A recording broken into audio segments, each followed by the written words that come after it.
Nuestra cita base, Génesis 38, 18. Entonces Judá dijo: ¿qué prenda te daré?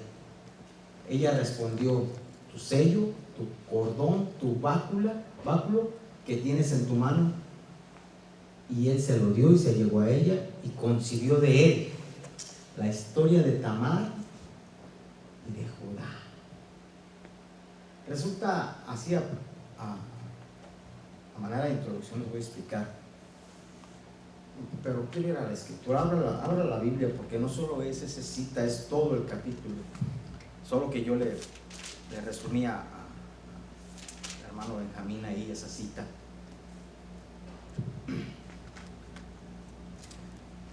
...38, 18, pero la historia comienza un poco...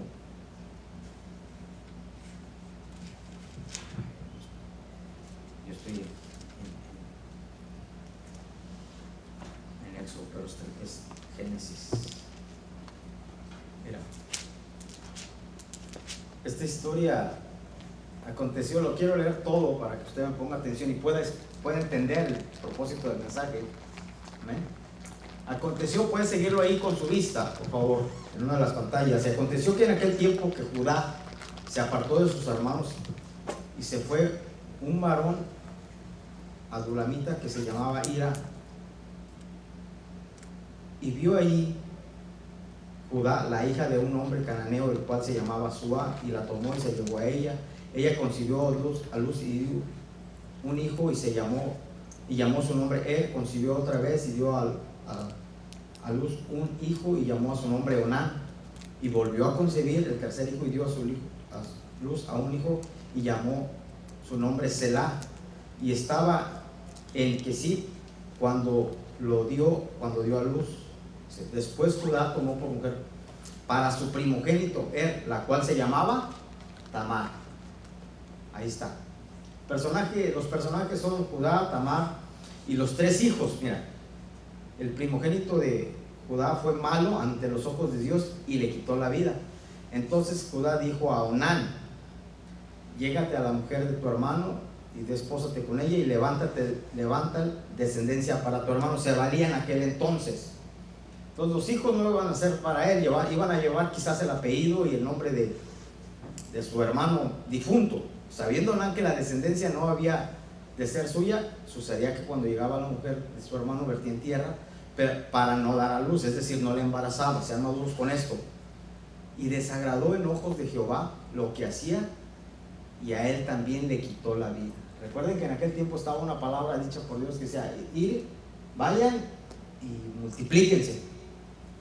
Entonces, mira, y Judá dijo a Tamar, su nuera: quédate viuda en casa de tu padre hasta que crezca Selah mi hijo, porque dijo: no sea que muera él también como sus hermanos. Y se fue Tamar y estuvo en casa de su padre. Pasaron muchos días y murió la hija de Súa, mujer de Judá, y después Judá se consoló, mira, y subió que los trasquiladores de sus ovejas a ti, él y su amigo Hira, el adulamita, y fue dado aviso a Tamar diciendo: he aquí que tu suegro sube a Timnat a trasquilar sus ovejas. Entonces se quitó ella los vestidos de su viudez, se cubrió con velo, se arrebozó y se puso en la entrada de Naim junto al camino de Timnat. Ahí iba a pasar. Dice: porque veía que había crecido Selah y ella no era dada a él por mujer. Y la vio Judá y tuvo por ramera. Mira, la tuvo por ramera, prostituta, para ser claros, porque ella había encubierto su rostro. Y se apartó del camino hacia ella y le dijo: déjame llegar ahora a ti, pues no sabía que era su nuera. Y ella dijo: ¿qué me darás por llegarte a mí? Y él respondió: yo te enviaré del ganado un cabrito de las cabras. Y ella dijo: dame una prenda hasta que la envíes. Un intercambio. Y dice: entonces Judá dijo: ¿qué prenda te daré? Y ella respondió: tu sello, tu cordón y tu báculo que tienes en tu mano. ¿Sí? Y ella le dijo, y él se los dio y se llevó a ella, y ella concibió de él, es decir, que quedó embarazada.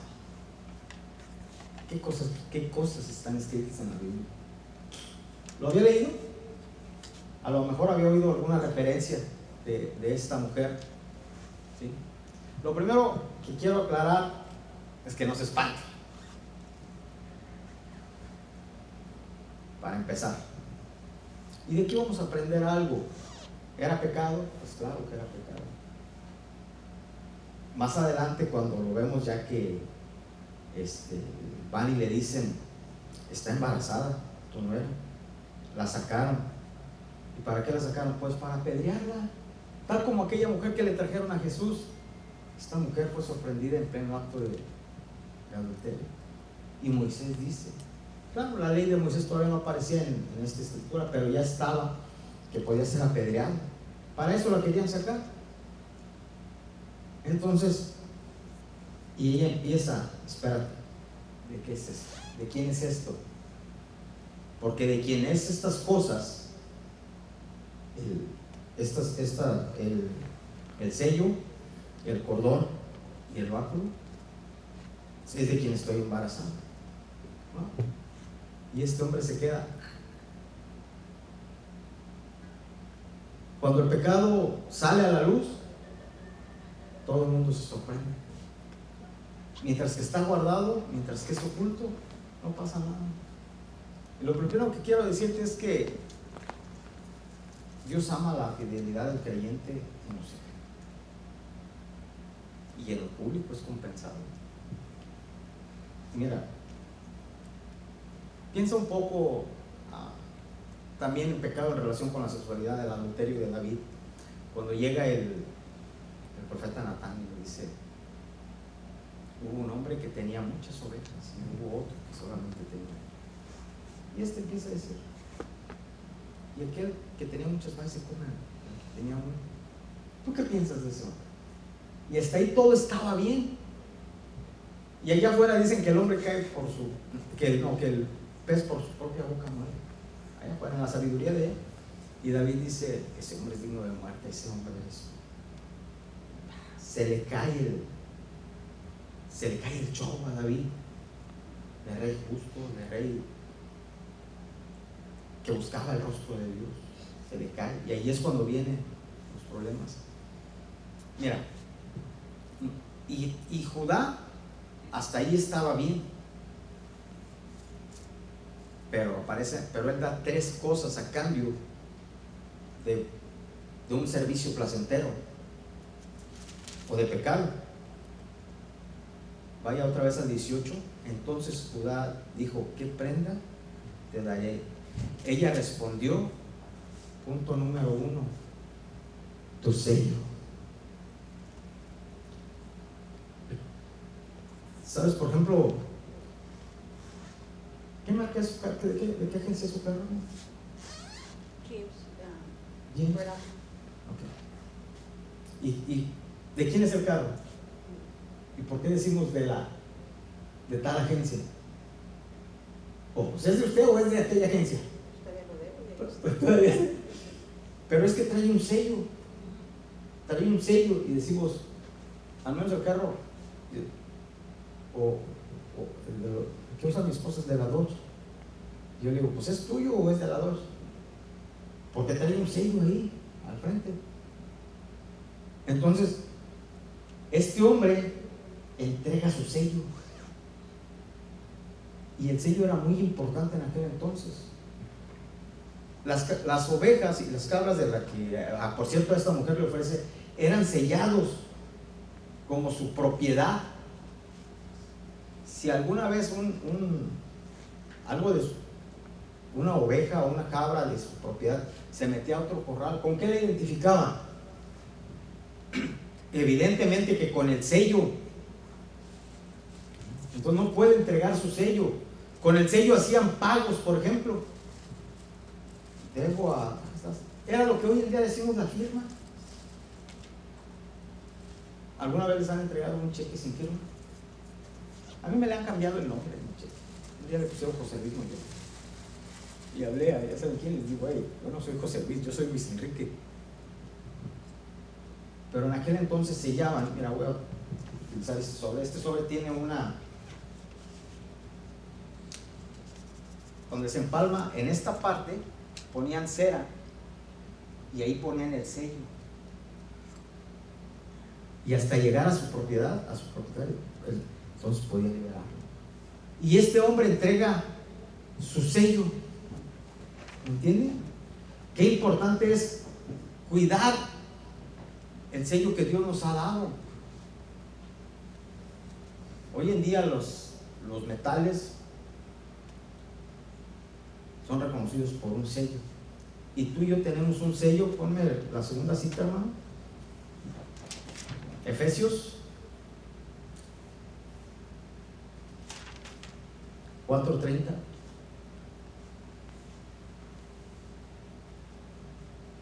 Dice que no contristemos al Espíritu Santo. Efesios 4:30 nos aclara: y no contristéis al Espíritu Santo de Dios, con el cual fuisteis sellados. Un sello. Tú tienes el sello del Señor a través del Espíritu Santo. ¿Amén? El cual no debemos de soltar, el cual no debemos de entregar, y menos por razones de pecado como Judá, por un rato de placer. Este hombre entrega su sello. ¿Para cuándo es ese sello? Vamos a terminar de leer. Con el cual fuiste sellados para el día de la redención. ¿Se fija? Resulta que entonces, imagínate, hoy en día podemos ver el uso del sello en muchas cosas. En la moneda, por ejemplo, alguien trae una moneda y voltea y le dice: ¿de dónde es esta moneda? Obviamente el mexicano orgulloso dice: pues si trae una serpiente sobre un nopal devorando una serpiente, un águila devorando una serpiente, decimos: pues esta moneda es de México, por el sello. ¿Y dónde la puedes usar? Solamente en ese país. ¿Entiende? Perdón. Resulta que para identificarte, el Señor ha puesto su sello en tu vida, en tu persona, y tienes que cuidar el sello que Dios te ha puesto. ¿Se puede quitar un sello? Claro que sí. Agarra un pulidor, una graina le llaman en este país, y lo puedes rebajar y desaparece. Tú tienes el sello del Señor. Quien cuida sus monedas, ¿qué hace? Por ejemplo, hay monedas de plata 0,720 y hay quien las mantiene bien limpias, sabe el valor que. Por lo tanto, tú no debes de soltar tu sello. Tú no debes de, y mucho menos por relación al pecado. ¿Entienden? Gracias. Entonces, este hombre suelta su sello. ¿Entiende? Dame un minuto.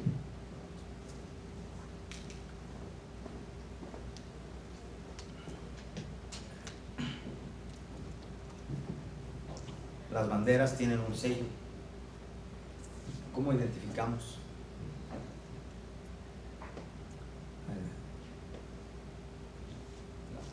a la bandera de cierto país?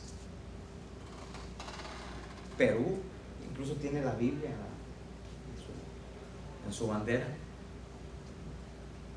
Las monedas y los billetes de este país se distinguen por una frase que dice: en Dios confiamos.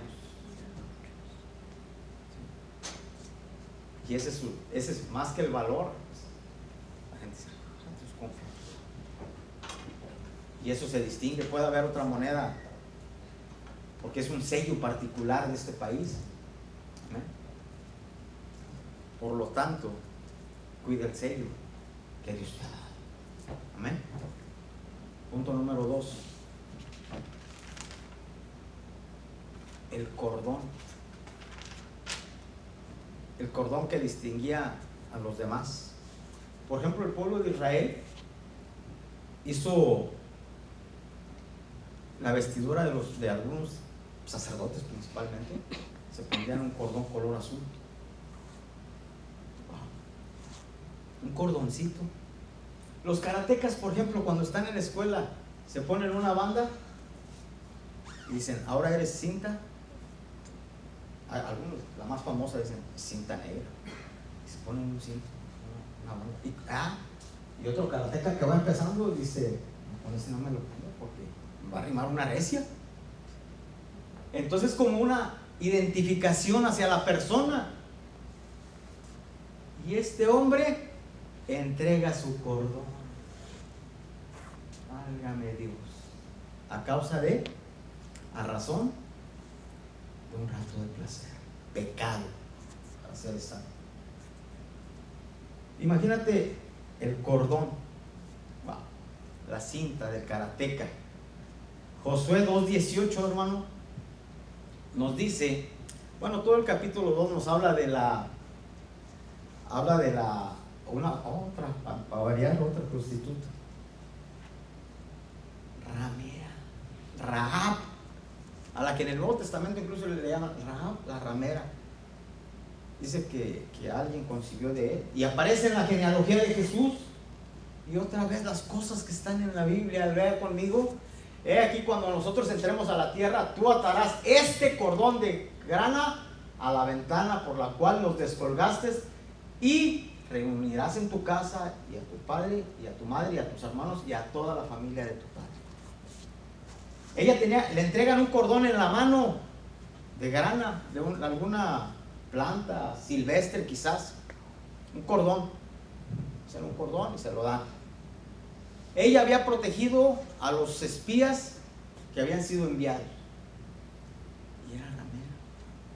Entonces las autoridades de la ciudad van y le dicen, a ver, los hombres que estuvieron aquí, y ella dice, sí, aquí estuvieron, pero los esconden en la terraza. Y ya, se van. Pues sí, era justificable a lo mejor. Pues, muchos hombres iban a esa casa, y se va. Y hacen un trato con ella y dice, bueno, pero a ver, yo ya los cuidé, yo ya los protegí. ¿Qué van a hacer ustedes por mí? Y ella dice, bueno, pues Josué le dice, bueno, vamos a hacer un trato. Vamos a respetar tu vida, la de los tuyos, tus hermanos, y ya, y la familia de tu padre. Y aquí está este cordón, y tú los vas a poner por la ventana. Recuerden que vivía sobre el muro, y el muro daba hacia afuera de la ciudad, donde se descolgaron y huyeron los espías. Dice, tú ahí vas a colgar. Jericó estaba destinado a ser destruido. Su población no corría mejor suerte. Iban a ser muertos. Imagínate. ¿Cuántas de las veces el pariente incómodo? La ramera. Oye, tu tía es del pueblo, y por ella fueron librados de la muerte. Pero esta mujer tenía que conservar ese cordón. Si perdía el cordón, Josué era librado de dicho pacto, y también lo iban a matar. Ella tuvo que guardar su cordón. Y hoy en día debemos de guardar un testimonio. Primera de Tesalonicenses 4:12, ¿qué dice? A fin de que os conduzcáis honradamente para con los, ¿de dónde? De afuera. Es decir, que tenemos que guardar un comportamiento que es nuestro cordón, que nos identifica como creyentes. Que no hablemos como los de allá, por ejemplo, que no actuemos como la gente de afuera. Esta mujer tuvo que guardar en silencio. Mira, si se lo robaban, quizás de nada le servía, de verdad. Si lo perdía, pues lo perdió, pero sin ese cordón, su vida la iba a perder. Primera de Timoteo 3:7, hermano. también es necesario que tengan buen testimonio de los de afuera y no caiga en descrédito y en lazo del diablo. Cuando dice descrédito es que nadie le cree. ¿Sabes qué problema es hoy en día? Ver a la gente que habla como si fuera de allá, sin Cristo, por ejemplo, que actúan igual porque han caído en un descrédito. ¿Quién ha creído a nuestro anuncio? Isaías 53. Si somos un libro abierto, ¿quién ha creído a nuestra manera de vivir?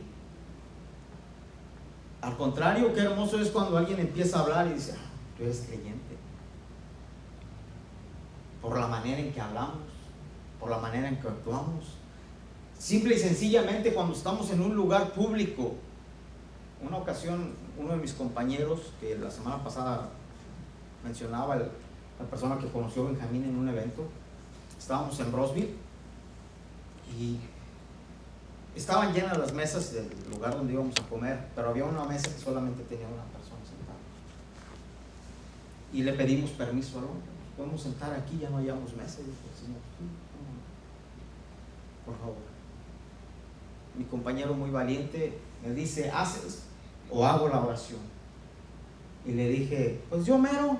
Ya él había tomado la iniciativa y nos inclinamos, dimos gracias por los alimentos, pedí por la persona que estaba enfrente, ahí sentada con nosotros. Y resultó ser que era un hombre que se había retirado del camino. ¿Tiene idea de eso? Y al empezar a dar testimonio, él se comprometió a buscar a Dios. Pero si aquel hombre y yo empezamos a hablar con groserías, con maldiciones, esto y lo otro, platicando historias desagradables a los ojos de Dios, ¿qué hubiera hecho?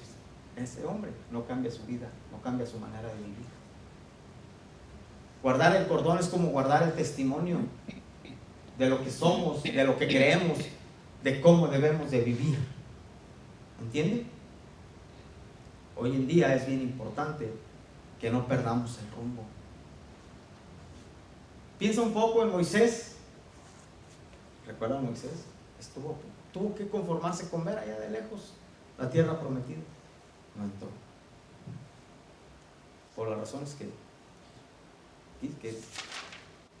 hizo. Y punto número 3, báculo. Era la vara con la que a lo mejor Judá se sustentaba, se apoyaba al caminar, pero que también lo distinguía como el dueño de todo aquel ganado. La vara es usada, por ejemplo, es mencionada en el Salmo 23, tu vara y tu callado me infundirán aliento. Por ejemplo, Moisés usa una vara a la cual el Señor le dice: tírala al suelo, se convierte en culebra, se espanta, dice: ahora agárralo por la cola, y se vuelve a convertir en vara. A la cual, por cierto, el Señor le dice cuando está frente al mar, le dice: ¿por qué clamas a mí? ¿Qué tienes en tu mano? Una vara. Dice: pues úsala, golpea el agua y se parte el mar y ellos pasan. La vara está relacionada con el ministerio de lo que ejercemos para Dios. Y cuando llegamos al pecado, que no lleguemos al pecado, pero cuando el creyente llega al pecado, su ministerio se va hacia abajo. Dicen algunos teólogos, wow, a mí me sorprende mucho esto. Dicen que cuando una persona, por muy bien o por mucho que evangelice, cuando llega al pecado, después le cuesta tanto trabajo compartir algo, porque se le echa abajo. Alguien dijo: porque le quita el ministerio de Dios, no sé. Yo me pongo a pensar esas cosas y a veces lo creo, ¿sí? Porque habemos muchos que no hicimos nada, no fuimos a una escuela o algo para ser maestros, por ejemplo. Y este hombre, ¿tienes a Éxodo 4:17, hermano? entrega su báculo, entrega el arma del ministerio. Quiero contarles, hermano, ya te regresaste hace una semana. Una historia, mira, de un conferencista de este país, excelente. Fíjate, todo empieza con ver pornografía. Todo empieza ahí. Mira una película, mira otra, particularmente donde se veían tríos. Y él se acostumbra tanto que viene su cumpleaños, le dice a su esposa que él quiere uno. Su esposa dice: no, acuérdate que somos siervos de Dios. Él estaba acostumbrado a eso, contaminado. La pornografía es la manera más fácil de entregarle el control al diablo de tu vida. Y le dice: pues, quiero el divorcio. La mujer le dice: sí. Le firma, se va. Estando en su casa solo, empieza el chat con una persona, supuestamente una muchacha adolescente que vive con su abuela, con su tía, no sé.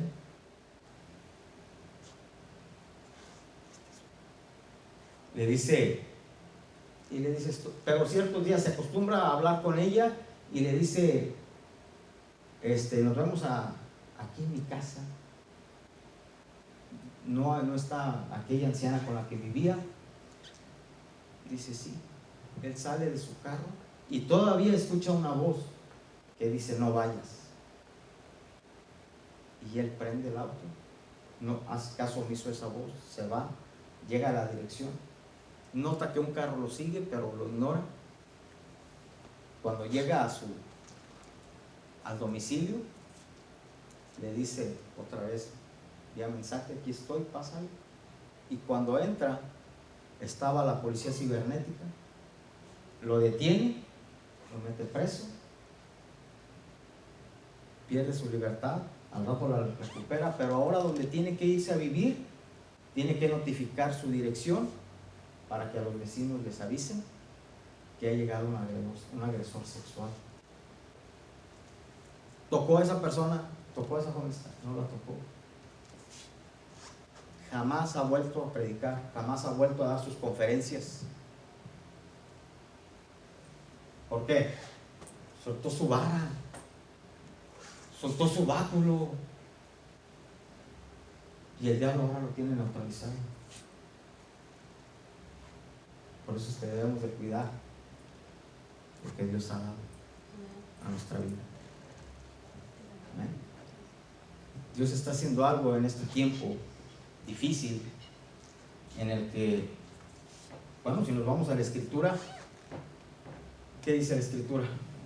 Tiempos difíciles, días malos, como en los días de Noé, como en los días de Sodoma y Gomorra. ¿Cuál es la diferencia? En los días de Noé ignoraron a Dios, porque no le creyeron, le decían: hey, estás loco, nunca ha llovido. En los días de Sodoma y Gomorra, el homosexualismo,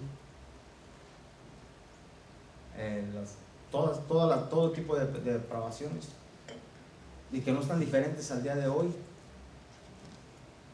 y que Dios quiere que nos guardemos de todo eso.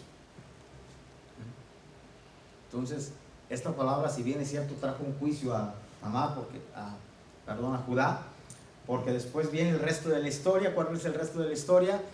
Pues le dicen, pues obviamente que se nota un embarazo, una travesura de 9 meses, dijo mi papá. Y van y le dicen, porque no falta el chismoso, le dicen: Judá, Tamar, tu nuera, está embarazada. Y aquel con autoridad dice: tráemela, a ver, vamos a sacarla. ¿Para qué? Pues para apedrearla. Y le dice: hey, espérate, ¿de quién es estas cosas? Y ya llevaba el báculo, el sello y el cordón. Y le dice: ¿de quién son estas cosas? Estoy en paz. Y entonces se voltean las cosas, porque ahora la apedreada también era para él. No sé cómo la libró. No soltemos nuestro sello, que es el Espíritu Santo. Amén. no soltemos el cordón, que es nuestro testimonio. Así como ven al karateca, dicen, ay, cinta negra, respétalo.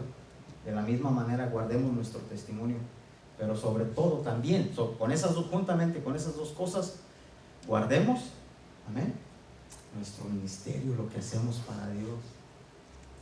Porque el diablo no juega a ser diablo, el mundo no juega a ser mundo, y el diablo vino para robar, matar y destruir. Así es que caminemos firmes en este tiempo difícil, en este tiempo de adversidad. Ahora, otra cosa, recordemos que Judá fue engañado por aquella mujer, y el diablo se viste como ángel de luz y te puede hablar con bonitas palabras y te puede decir, no hombre, ¿qué le dijo Eva? No pasa nada, al contrario, me vas a hacer como Dios. Y escuchó lo que le dijo, lo que ella le hubiera gustado ser como Dios. Eva. Judá cayó en relación a su debilidad. Así es que no diga soy débil, diga fuerte soy, y afírmese en este camino en tiempo difícil. ¿Quiere estar de pie? Ore conmigo y ore conmigo. Eterno Dios, en el nombre de Jesús, estamos aquí para adorarte, para bendecirte. Gracias por esta palabra de advertencia, para que seamos fieles, para que podamos, Señor, mantenernos en este tiempo difícil, duro, en el nombre de Jesús. Ayúdanos, Padre, a guardar nuestro testimonio, nuestro ministerio y ese hermoso sello que nos has dado a través de tu Espíritu Santo. En el nombre de Jesús, bendice esta palabra en cada corazón, en aquellos que llegará a través de las repeticiones, de las grabaciones, Señor, en el nombre de Jesús.